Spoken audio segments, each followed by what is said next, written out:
Amerika Serikat layak disebut sebagai negara pengacau dunia.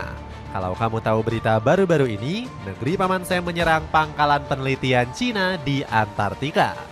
Donald Trump mengatakan penyerangan tersebut adalah inspeksi dadakan pertama dalam 6 tahun yang dilakukan Amerika. Tujuannya agar keamanan nasional ataupun dunia tetap terjaga dan terus dijalankan. Washington khawatir Beijing menggunakan 5 stasiun penelitian untuk dioperasikan dengan tujuan militer. Langkah tergesa-gesa pria berambut pirang ini bisa memicu eskalasi baru antara China dan Amerika Serikat. Trump juga khawatir jika Amerika Serikat bakal kalah pengaruh dengan China. Negeri tirai bambu yang keamanannya diganggu tidak tinggal diam dan melakukan perlawanan. Tiongkok bertekad mengambil alih tatanan global baru dari Amerika Serikat. Akankah gejolak perang baru antara China dan Amerika akan terjadi? Apalagi Amerika Serikat sangat berpihak ke Taiwan dalam perang di Laut Cina Selatan. Cetak Gol coba merangkum potensi pecahnya perang baru antara China dan Amerika sebagai berikut. Amerika tiba-tiba mengganggu China di pangkalan Antartika. Nggak ada angin, nggak ada hujan, Amerika Serikat secara berani mengganggu China. Otoritas Paman Sam resmi melakukan inspeksi ke stasiun penelitian milik Tiongkok di Antartika. Sebagai informasi, inspeksi ini tidak pernah dilakukan oleh Presiden Amerika sebelumnya. Artinya, dalam kurun waktu 6 tahun terakhir, Paman Sam membiarkan Tiongkok untuk melakukan penelitian. Namun di era Presiden Donald Trump, Amerika Serikat kembali mengganggu penelitian tersebut. Inspeksi Paman Sam terhadap penelitian Cina dikhawatirkan bisa menimbulkan konflik baru. Trump kembali menggunakan wewenang dan kekuasaannya untuk berbuat semena-mena. Kita tahu Presiden berambut pirang ini pasti punya tujuan tersendiri mengganggu China. Benar saja, Trump khawatir jika penelitian Cina bisa mengganggu operasinya di Antartika. Sang presiden gak ingin Tiongkok terlalu dominan dalam penelitian tersebut. Beijing dikhawatirkan bisa mengambil alih 5 stasiun penelitian yang dioperasikan Amerika. Trump menduga Tiongkok bakal menggunakannya dengan tujuan militer. Trump menduga Tiongkok bakal menggunakannya dengan tujuan militer. Alexander B. Gray membenarkan inspeksi yang dilakukan Amerika sudah sangat tepat.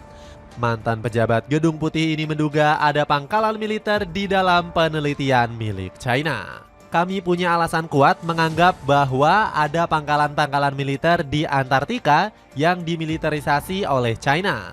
Mereka menggunakan personel PLA atau Tentara Pembebasan Rakyat dan kemungkinan personel MSS, alias Kementerian Keamanan Negara, kata Alexander. China tidak tinggal diam dan membantah keras tuduhan yang dilayangkan Amerika. Liu Pengyu menyatakan kalau penelitian tersebut bertujuan untuk perdamaian dan stabilitas. Sebagai pihak konsultatif dalam perjanjian Antartika, China selalu memastikan bahwa kegiatan kami konsisten dengan ketentuan sistem perjanjian Antartika. Perdamaian, stabilitas, dan pembangunan berkelanjutan di wilayah kutub adalah demi kepentingan bersama seluruh umat manusia. China siap meningkatkan pertukaran dan mempromosikan kerjasama dengan pihak terkait wilayah kutub, kata Kedutaan Besar China untuk Washington. Pertanyaannya, apakah gangguan Amerika Serikat terhadap penelitian Cina bakal memicu eskalasi baru? Kalau kita melihat ke belakang, nampaknya Paman Sam memang punya sedikit sentimen ke China. Kita sudah tahu kalau rivalitas kedua negara ini didasari dari persaingan ekonomi. Tak hanya itu, persaingan ini juga semakin luas untuk menunjukkan kekuasaan kedua negara. Lihatlah bagaimana Amerika Serikat ikut campur dalam permasalahan di Laut Cina Selatan. Kapal US Abraham Lincoln sempat bersandar untuk mengancam kekuatan Cina. Donald Trump mengatakan bersandarnya kapal induk tersebut berdalih demi keamanan. Sang presiden gak ingin kedua negara berperang yang bisa mengganggu stabilitas kawasan Asia. Namun ini hanyalah alasan untuk bisa menghilangkan pengaruh Cina di Taiwan. Kalau kita lihat, sudah ada 9 perusahaan besar Amerika di Taiwan yang kini sudah jatuh ke tangan Tiongkok. Mulai dari GA Appliance, Motorola, Smithfield Food, Nexter Automotive, dan Cirrus Aircraft. Semua perusahaan tersebut diambil alih melalui koperasi-koperasi Cina. Rencana agresif Donald Trump singkirkan pengaruh Cina. Kalau bicara teknologi, Amerika mulai ketinggalan zaman dan digeser oleh Cina. Kita memang mengakui jika Paman Sam sudah menguasai teknologi dunia selama lebih dari 1 abad. Tetapi pelan tapi pasti, Cina mulai menggeser dominasi teknologi dari Amerika Serikat. Kekalahan telak juga nggak cuma dialami dari sisi teknologi.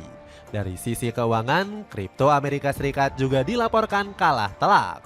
Negeri Paman Sam hampir kehilangan separuh pasarnya yang telah diambil oleh Tiongkok. Baru-baru ini Trump berjanji bakal mengembalikan Amerika sebagai pasar kripto dunia.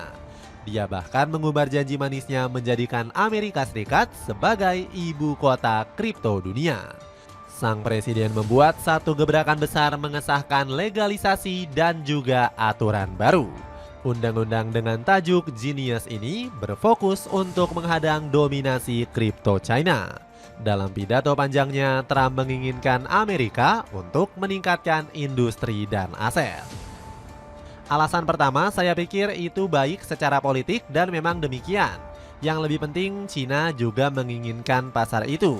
Kita harus memastikan agar China tidak menguasainya sama seperti mereka menginginkan AI. Dan saya pikir kita sudah cukup menguasai pasar tersebut, tegas Trump. Trump juga akan mencoba menjatuhkan China dengan rencana penerapan 100 tarif terhadap produk Tiongkok. Langkah ini dirancang untuk memaksa perusahaan global keluar dari China dan kembali membangun pabrik di Amerika. Agresi tarif ini menciptakan guncangan hebat di pasar finansial, termasuk menyebabkan volatilitas ekstrim pada harga aset kripto seperti Bitcoin. Celana pendek dari Big Daddy Sports bisa kamu dapetin dengan harga 41 ribuan saja. Cek ranjangnya di bawah ini. Perlawanan penuh Cina bidik tatanan global baru.